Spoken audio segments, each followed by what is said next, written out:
Turning off your Nintendo Switch console is pretty simple to do, so in this video we'll be going over the main method of how to do it, and it all relies on the power button right here at the top of the console.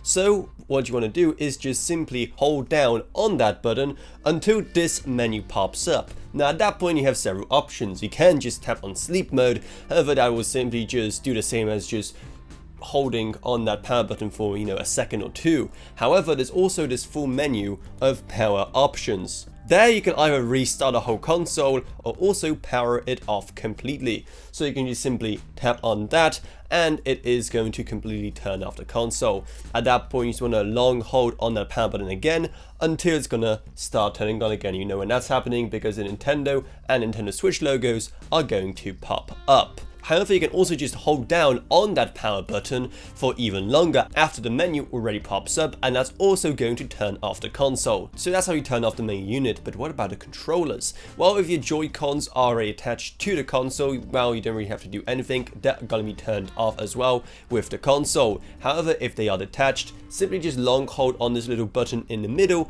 and it is also going to turn them off. It is the pairing button as well, so for a while it will just simply flash the pairing lights, but after a while it will actually turn off the Joy-Con. Now, when it comes to the Pro controller, that is located on the back of the controller. Okay, so as you can see, it's very easy to turn off the Nintendo Switch, but do you really need to do it, or is a regular sleep mode enough? Well, most of the time it is more than enough, and it conserves battery pretty well when in that mode.